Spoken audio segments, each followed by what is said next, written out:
of, so your mom killed your sister's baby daddy, and your brother is going down for it. A mother accused of murdering her daughter's teenage boyfriend, but police say there's a twist, and she tried to initially pin the crime on her own son. Hi, Angelo. I don't know if you remember me. I lay out the twisted story. Welcome to Crime Fix. I'm Angenette Levy. Josue Ruiz, whose family called him Jay, was shot to death on March 4th, 2022 in Albuquerque, New Mexico. Jay Ruiz was only 16 years old. He was dating a pregnant teenage girl, and police said that relationship was part of the motive for his murder.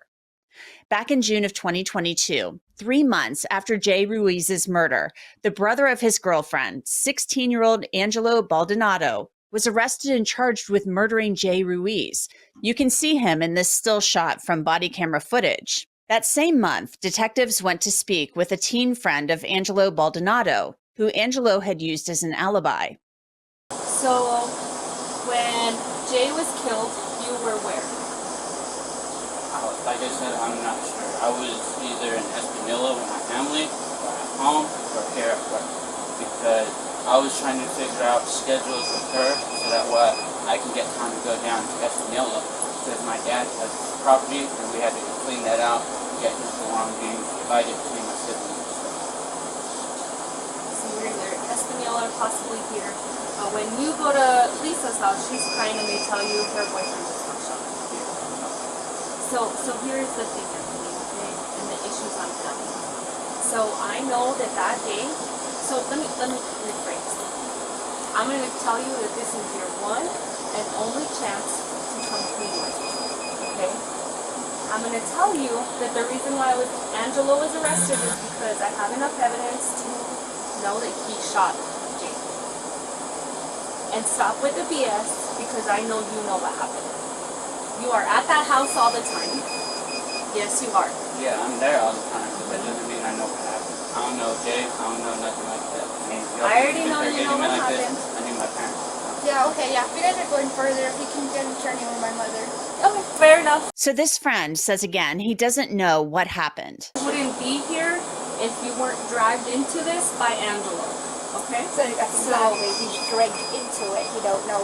And like I told you earlier, no. I know he knows something because I've talked to other people as well. And other people have brought his name into the conversation. I'm not going to ask him questions, but We're like all I told friends. you earlier. We've hung out since we were little kids. I know, and that's why I know you know what happened. And I'm done asking you questions since you asked for an attorney. I'm letting you know that I told you he was not in trouble because I know he didn't shoot. I know he knows what happened. Just wants to get to the story, the full Right. actual story. And the reason why I'm here is because Angelo said he was there. The sister of this friend of Angelo tries to defend her brother, and the detective basically tells them they're going to go a different direction since they won't cooperate. So work on that because this is going to go a whole different route. Again, the reason why I'm here is because Angelo himself said he was with Anthony and Annalise. Okay? Okay, but like I'm saying, what if Angelo is lying though? So you can't push him to say something if Angelo is lying that. But so Angelo is not the only person. But what if the other person's also lying? So now I have 2 liars and then 1 innocent person, right? Got it. We're done having this conversation. We'll go a whole different route. Get him turned. Okay. Have a good day. I want to tell you about a great free app that gets you cash back on things like gas and groceries and restaurants. It's called Upside. This is real cash back. It's money that appears in your Upside app that you can transfer straight into your bank account. I used Upside recently when I went to Dunkin' Donuts for a cup of tea. I claimed an offer for Dunkin' on the app. I paid as usual using a card and followed the steps, and I got cash back. It's so easy. You can also use Upside at places like Shell, Exxon, 7-Eleven, Taco Bell, and that's just to name a few. To find out how much you could earn, click the link in the description to download Upside or scan the QR code on your screen and use our promo code CRIMEFIX to get an extra 25 cents back on every gallon on your first tank of gas. That's promo code CRIMEFIX for extra cash back. So that didn't work out the way that the detectives had hoped. A criminal complaint said that Angelo Baldonado had cryptic jail phone calls with his mother while he was in jail. Angelo Baldonado was quoted as saying to his mom, "No matter what happens, they are going to put that conspiracy to commit murder for me." Police would later say that Angelo Baldonado didn't pull the trigger, but it would take some time. A little more than a year after Jay Ruiz's murder, detectives spoke with a woman who claimed she got the real story about what happened from Angelo Baldonado's brother through Facebook. But I've been kind of watching, everything that goes on Facebook, and I was able to see that Gibby was pretty hateful towards his mom and would always make comments about her and the family, and then he started making posts about the brother being there, that he doesn't belong there. And so I figured maybe I could get him to say something about it. He was the weakest link in the family, so I messaged him. Now, the detective spoke with this woman by phone, and they interviewed her a little more than a year after Jay Ruiz's murder. She said that she had a fake Facebook account prior to this happening, and she continued to read the conversation that she had with Angelo Baldonado's brother to the detectives. Why is your brother locked up? Because my mom and him went to go fight my sister's baby daddy because he beat her. And when they got there, my sister's baby daddy tried to pull out a gun, but he got hit before he could even get his gun. But they put the murder on my brother. I said, that's real fucked up. Why they put it on your brother? He said supposedly witnesses were there and said it was him. And they say they also got video and that it looks like him in the video, but you can't see shit. All you see is a big-ass group, and then everybody scatters. So Angelo Baldonado's older brother is telling this woman, according to her, that his brother did not commit this murder, but he's being blamed for it. I said, what the f***, your mom didn't tell nobody it wasn't him? He said, nope. I said, if I had kids and it was them or me, I'd say I did it. I never want to be like my mom. I hope he gets out. That's so f***ed up. He said, the crazy part is my little brother ain't telling on my mom. I said, there's no way my brother is getting out. He should, man. That's f***ed up. And he said, that's what I say. So what do I got to do for a picture? I said, this makes me angry. What's wrong with these moms we got stuck with, man? And then I sent him a picture, not of me. And then he said, damn, you're stunning. The conversation continues with Angelo Baldonado's brother confirming that their mother killed Jay Ruiz and is letting Angelo take the fall for it. I said, so your mom did it and let your brother go down? And he said, yeah. I said, man, our moms have to be related or something. He said, for real, they ought to be. I said, have you tried to tell your brother to tell? He said, yeah. He said, yeah, but he tells me no. But that's how we was raised. No matter what the situation is, don't tell. And if we do, we got to face consequences. Now you can imagine hearing something like this would probably leave you in a state of disbelief. The woman said she confirmed what the brother had said. So your mom killed your sister's baby daddy and your brother is going down for it. He said, I don't know how beautiful. I really don't. I wish I did though. And yeah, pretty much. This information and new evidence appears to have changed the entire direction of the case. That same month, detectives went back to Angelo Baldonado with a warrant to collect his DNA and fingerprints. Hi, Angelo. I don't know if you remember me. I'm Detective Anna Lucia. We talked some time ago. The detective told Angelo that she was there to get his DNA and prints, but wasn't there to speak with him.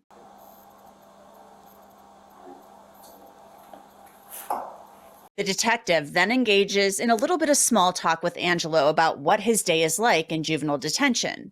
Well, right now we're on spring break. So spring break schedule? Yeah, we didn't have school this week, but other than that, we went to school. We wake up 6? Yeah, we wake up 6 something in the morning, 6:30ish. Brush our teeth, do some. I wet my hair, and then we'll go on to school at 7:30.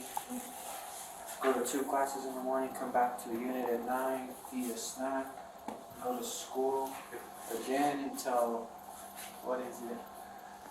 Till count, 11:35, and then go down for count, eat lunch. It's very difficult to hear, but later in the video, Angelo Baldonado asks the detective whether they will drop the charges he faces if he tells them what happened the night that Jay Ruiz was killed. Sorry, I do know. My main question would be, if everything really happened, what we're talking about right now, would I get at least the first degree dropped down? So it'd be the way to work around it. So if you're wanting to now give a statement, we can definitely schedule an appointment where it's me, you, and the attorney. And then I'm more than willing to talk to you then. Less than 2 months later, in May of 2023, Angelo Baldonado's mother, Elizabeth Ortiz-Chavez, was charged with murdering Jay Ruiz, and she was also charged with sexual exploitation. Police said they found 23 images of child sex abuse on Ortiz-Chavez's tablet. Angelo Baldonado pleaded guilty to conspiracy to commit first-degree murder and assault with intent to commit a felony. He is going to be in juvenile detention until he's 21 years old. He told detectives his mother set him up to take the fall for the murder.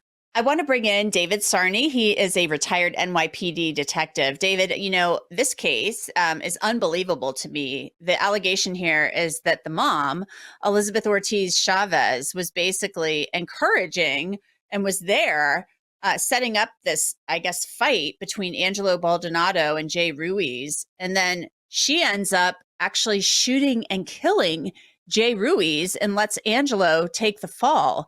I find this to be unbelievable because as a mom, I would think your first instinct would be, of course, to protect your children, but not to let your child take the fall for such a heinous crime, murder, the most serious crime you can commit in our justice system. Yeah, it's beyond the pale. And, thanks for having me. And looking at this case, I've seen bad parenting. This takes, beyond. And like you just said, it's, a mother who, whatever your kid is going to do. And I've not ever seen a parent kind of shy away from, even if they didn't do it, if their kid didn't do it, they would take the blame. This mother, and mother by birth only, because think about this, that you let your kid go to prison, and knowing that you're the one who committed the crime it's unbelievable for someone to do that to their own kid and let them take the fall. What really is interesting to me about this case is the fact that a year passes. Angelo Baldonado is a 16-year-old kid. He's in juvenile detention, and he's facing a first-degree murder charge or a conspiracy to commit murder. He's facing very serious charges. And then the police get this call, which I find to be really fascinating, from this woman who says, hey, I don't think this is how this crime happened.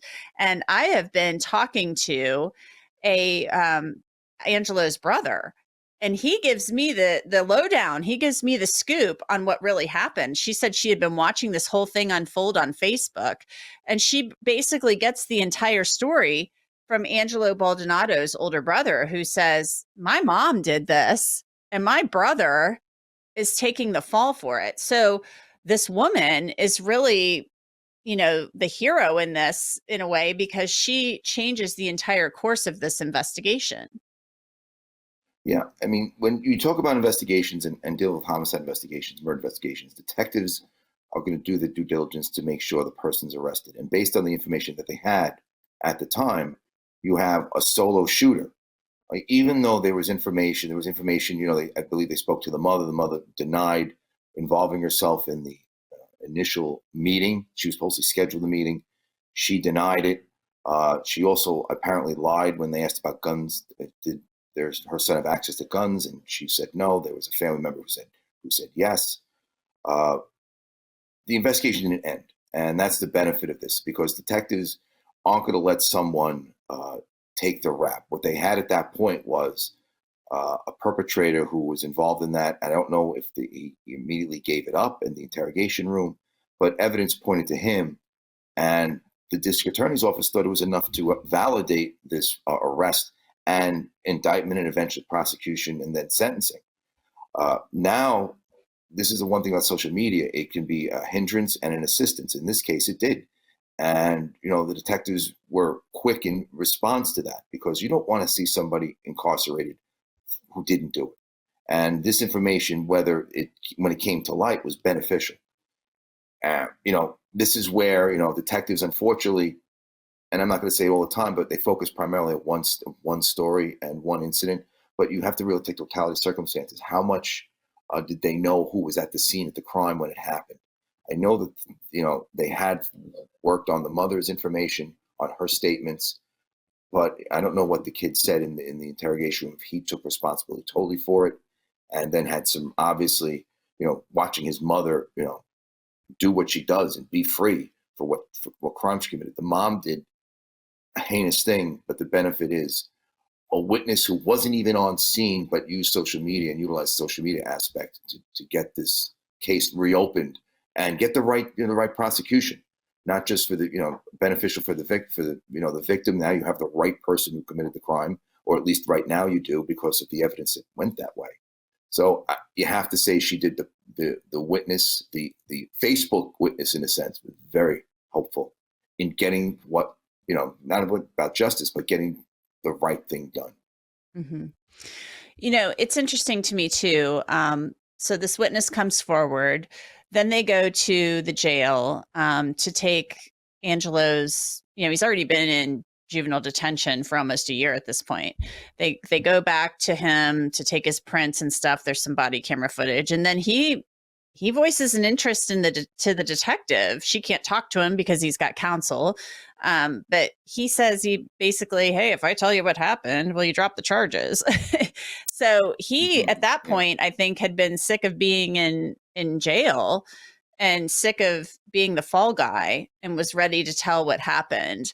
And she told him, I'll arrange a meeting with the district attorney, or I'll talk to the DA, and we'll have to arrange a meeting with your lawyer, and then you can give a statement at that time. So, I mean, this is a kid, I don't know, maybe some time in jail did some good. I mean, and maybe he saw the light and said, you know, maybe I shouldn't be taking the fall for my mother. Yeah, time, you know, when you're away, I sometimes when it comes to juveniles, they don't understand the ramifications of their actions or what they say. And in this case, this is what you see. The kid's incarcerated. He's been sentenced for the shooting.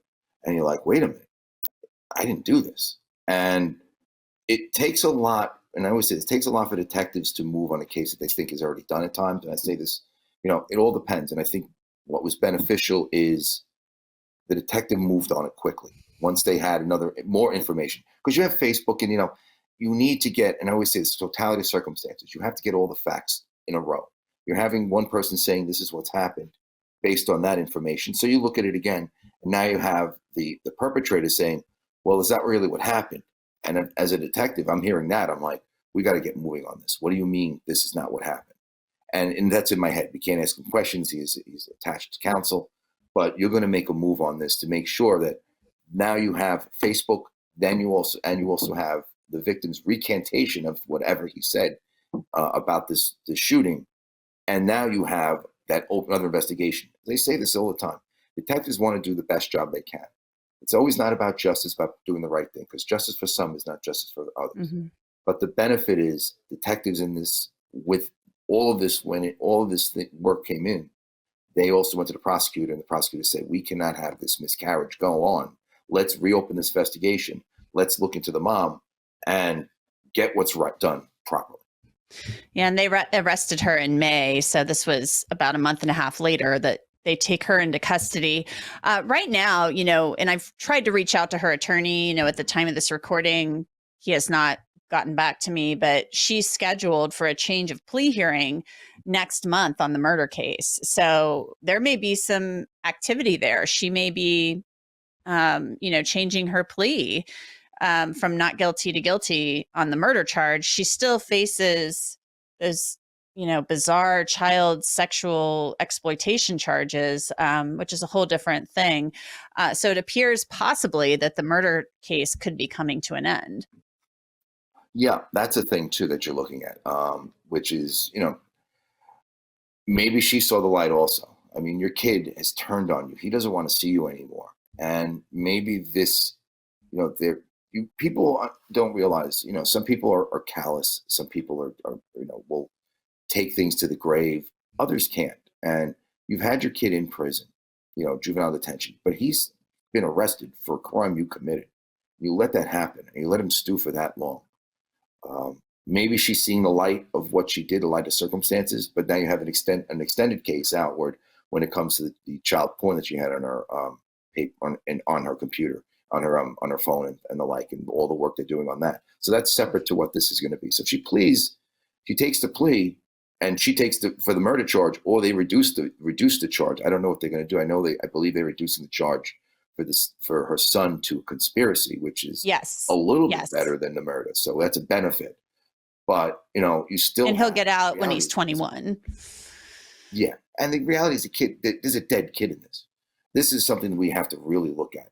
Apparently, the kid that he met up with, they had an altercation prior. He decides that he's going to commit.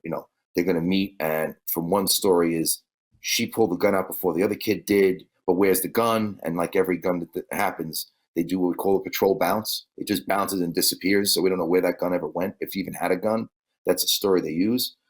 But the reality is the mom went to a fight over their daughter and shot the boyfriend. I mean, these are kids. There's better ways of handling these things. And to see a parent go beyond and above to murder, you don't shoot somebody to make a warning. You shot the kid. There's a potential that someone dies if they're being shot. To do that, and I give credit to the detectives. I give credit to the Facebook witness, in a sense. The outcrier, best way of putting it, is not really a witness, but an outcrier, because she got information. You hope these things never happen again. And the reality is, if you look back, and I think the biggest issue are juveniles and dealing with stressful situations, dealing with conflict, they have a major problem. And we see juvenile crime rising. And I look at Albuquerque, and those guys do amazing work, but the amount of violence between juveniles that I was reading is it's beyond. And we're seeing this nationally, where kids are really are engaged in this. And a parent, puts themselves out there to do this. Where's the adult? Where's the adult in the room? And I call it the adult in the room. There was one, but she did the murder. She shot him. So I don't know. It's a bizarre case. And it's bizarre and just really awful and very, very sad. And Jay Ruiz should be here with his family. David Sarney, thank you so much. Appreciate your time as always. Thank you. I appreciate it. Thank you. Stay safe. Enjoy your new year. And that's it for this episode of Crime Fix. I'm Angenette Levy. Thanks so much for being with me. I'll see you back here next time.